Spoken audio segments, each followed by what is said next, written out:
Hello friends, how are you. मैं अमित रॉय आप सबको स्वागत करता हूँ फिर से आपके अपने ही चैनल एजुकेशन कॉप्स पर। आज हम लोग गेट में आए हुए एक सीपी शेड्यूलिंग का एक क्वेश्चन करने वाले हैं और ये one of the toughest CP scheduling का क्वेश्चन है और ये S R T F shortest remaining time first के अंडर में आता है।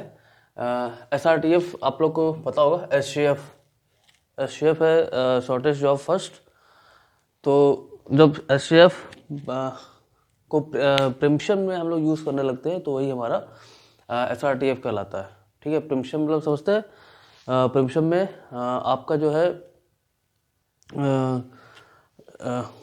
नॉन प्रिम्पशन में क्या होता है कि अगर कोई प्रोसेस अंडर एग्जीक्यूशन आ जाता है तो फिर वो जब तक कंप्लीट नहीं होता है उसका एग्जीक्यूशन होता रहता है। वो तभी एग्जिट करेगा जब वो कंप्लीटली एग्जीक्यूट हो जाएगा। लेकिन प्रिम्पशन में ऐसा नहीं होता है। प्रिम्पशन में आपका जो है बीच में अगर उससे हाई प्रायोरिटी या एनी रीजन, कोई भी रीजन होता है, अगर कोई दूसरा प्रोसेस आना चाहे तो वो वहाँ पे उसको प्रीवियस प्रोसेस को होल्ड करके दूसरे प्रोसेस को एग्जीक्यूट कराया जा सकता है।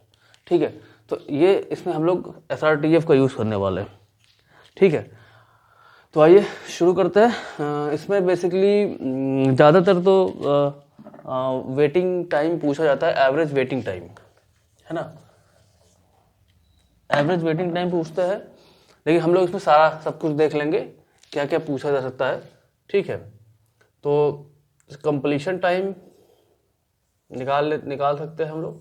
कंप्लीशन टाइम के बाद आता है आपका turn around time, TAT, turn around time. ठीक है, मैं शॉर्ट में ही लिख रहा हूँ। ठीक है, इसके बाद आपका वेटिंग टाइम आता है। ठीक है, और इसके बाद आपका एक और आता है रिस्पॉन्स टाइम। इसको हम RT से लिख रहे हैं, रिस्पॉन्स टाइम। तो अगर इतनी चीज़ें हैं, अगर इतना आप कर लेते हो तो सारी कोई भी आएगा, कुछ भी आएगा तो आप एग्ज़ाम में कर सकते हो। ठीक है, आप ध्यान दीजिएगा। कुछ पॉइंट ऐसे होते हैं जहाँ पे गलती होने का चांस ज़्यादा होता है, तो वहाँ पे आप ज़रूर ध्यान दीजिएगा। ठीक है, आपको भी पता होगा कि आप कहाँ पे गलती करते हो, तो वहाँ पे आप ज़्यादा फोकस करिएगा। और जहाँ पे ऐसा होने वाला है, ऐसा हो सकता है, वहाँ पे मैं खुद ही बताऊँगा। ठीक है, तो आपको परेशान होने की ज़रूरत नहीं है। सॉरी। तो हम लोग क्या बनाते हैं, गैंट चार्ट बनाते हैं। ये तो सभी को पता होता है। ठीक है, शुरुआत है, अराइवल टाइम कहाँ पे है, 0 पे है। ठीक है, तो P1 हमारा रेडी क्यू में सबसे पहले रेडी क्यू में P1 आएगा और वो फिर एग्जीक्यूट भी हो जाएगा। ठीक है, मतलब उसको प्रोसेसर अलॉट भी हो जाएगा। तो फिर अब 0 पे तो हमने P1 को तो करा दिया है। अब इसका बर्स्ट टाइम क्या है, 5 है। तो अब ऐसा तो है नहीं कि ये नॉन प्रिम्पशन का है। नॉन प्रिम्पशन में हम होता तो हम P1 पूरा 5 टाइम तक कराते फिर P2 लाते। ठीक है, ये प्रिम्पशन वाला है। मीन्स ऐसा नहीं है कि एक प्रोसेस आया तो उसको कंप्लीट होने के बाद ही दूसरा प्रोसेस आ सकता है। ऐसा नहीं होता है कि उस केस में प्रिम्पशन में, क्योंकि ये SRTF है। SRTF मीन्स STF का preemption version. Getting my point और नॉट। ठीक है, तो अब हमें यहाँ पे 1 तक लाना पड़ेगा। ठीक है, 1 यूनिट टाइम एक्सिक्यूट कराया तो हमारा ये 4 हो जाएगा। ठीक है, अब क्योंकि हमें ये देखना, SRTF में क्या देखना है, शॉर्टेस्ट रिमेनिंग टाइम। बार बार हर यूनिट टाइम पे देखो कि कौन चारों में से किसका सबसे कम टाइमिंग बचा हुआ है, बस टाइम। ठीक है, तो यहाँ पे 4 है, यहाँ पे 3 है, यहाँ पे 4 है, यहाँ पे 1 है। सबसे कम तो 1 है, लेकिन इसका अराइवल टाइम तो 4 है ना। अराइवल टाइम ही 4 दिया हुआ है, तो हम 1 पे कैसे ला सकते हैं, दैट्स नॉट पॉसिबल।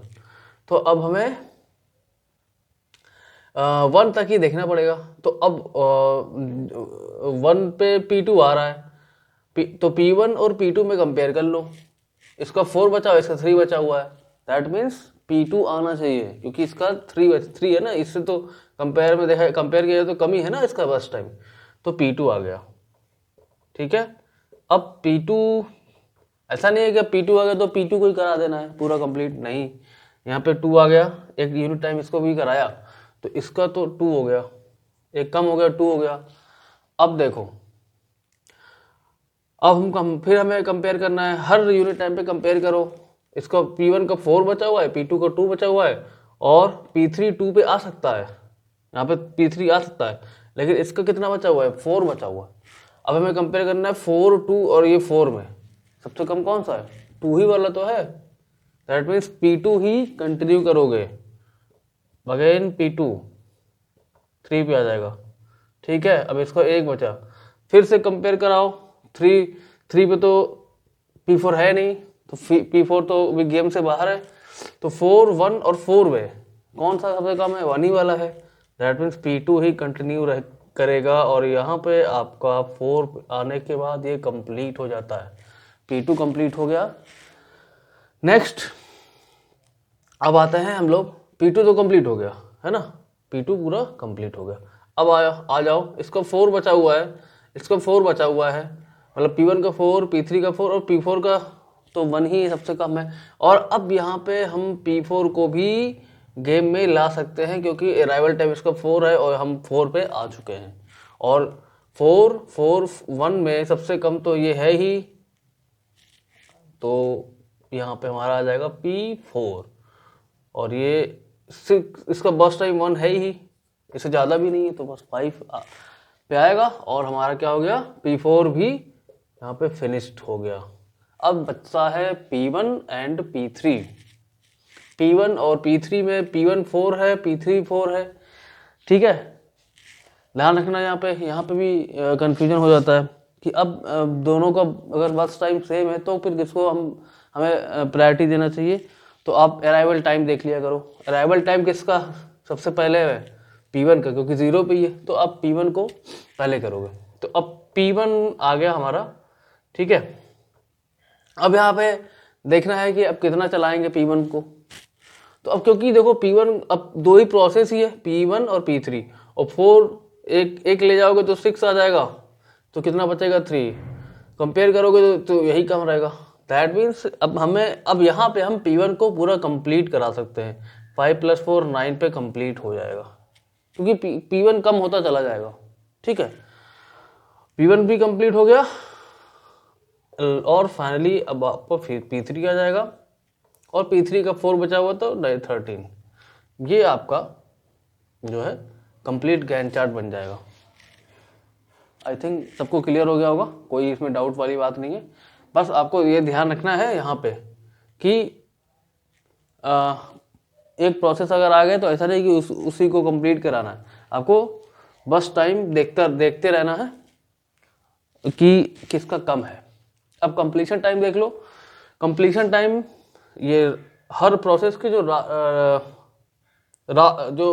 सबसे लास्ट में देखना, P3 सबसे लास्ट में आया हुआ है देखो, है ना, और राइट जो एंड हो रहा है वो टाइम हो, एंड वाला टाइम, कंप्लीशन वाला टाइम, तो P3 का 13 पे आ रहा है, P3 का 13 हो गया, लास्ट में P1 आ रहा है, P1 का ये 9 है, ये कंप्लीशन टाइम हो गया, P4 का 5 है, P4 का 5 है और P2 का आपका आ गया है 4, ये कंप्लीशन टाइम हो गया।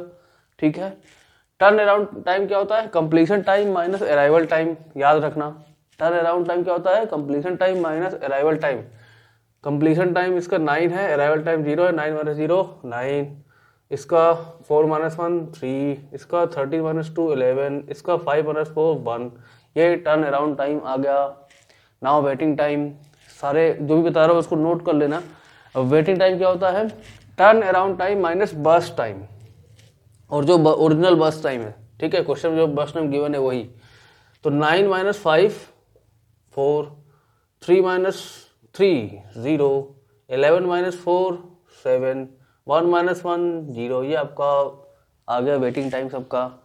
और लास्ट में रिस्पॉन्स टाइम ये भी कर लो, ज़्यादातर तो क्वेश्चन ये पूछा जाता है एग्जाम में, वेटिंग टाइम, वो भी एवरेज, ठीक है। ये तो इंडिविजुअली निकल रहा है ना। रिस्पॉन्स टाइम क्या होता है, सीपीयू फर्स्ट टाइम, सीपीयू ने सबसे पहले उस प्रोसेस को कब मौका दिया हुआ है एग्जीक्यूट करने के लिए, माइनस अराइवल टाइम। तो P1 P1 सबसे पहले तो 0 पे मिला है ना, और अराइवल टाइम इसका क्या है, 0 ही है, ठीक है। तो रिस्पॉन्स टाइम 0 माइनस 0 0 हो गया, ठीक है। P2 सबसे पहले 1 पे आया था और इसका अराइवल टाइम क्या है, 1 ही है, तो इसका भी 1 माइनस 1 0 हो गया। अच्छा, P3 को सबसे पहले मौका कब मिला है, 9 पे, और अराइवल टाइम इसका क्या है, 2, तो 9 minus 2 that is 7। And last one is P4 को सबसे पहले मौका 4 पे मिला है और अराइवल टाइम 0 ही है, तो 4 माइनस 4 0 हो गया, ठीक है। ये आपके 1 2 3 4 चारों टाइप के जो टाइम एग्जाम में आते हैं वो मैंने बता दिया। अब एवरेज अगर निकालना है, किसी का भी एवरेज निकालो, मान लो एवरेज वेटिंग टाइम है ना, एवरेज वेटिंग टाइम क्या है, तो सिंपल है, वेटिंग टाइम जितने भी आए हैं 4 है ना, 4 + 0 + 7 + 0 डिवाइड बाई, क्योंकि 4 प्रोसेस तो 4 से डिवाइड कर दिया, हो गया 11/4 वैल्यू निकाल लेना। किसी का भी निकालना हो एवरेज, आपको अगर TAT टर्न अराउंड टाइम पूछा गया हो तो सिंपली 9 + 3 + 11 + 1 डिवाइड बाई 4 कर दिया, दैट इज 12 13 13 + 11/4 दैट इज 4 6 आ गया। तो ये एवरेज आ गया। आई थिंक ये one of the toughest SRTF था, ठीक है। या बाकी जो आसान वाला वो तो आप कर ही लोगे, तो देख लीजिएगा। अगर कहीं पे कोई कंफ्यूजन हुआ हो तो एक बार फिर से रिपीट करके देखिएगा, ठीक है। आई थिंक सबको क्लियर हो गया होगा। और अगर वीडियो अच्छा लगा हो तो ज़रूर लाइक करिएगा, सब्सक्राइब करिएगा, शेयर करिएगा, ठीक है।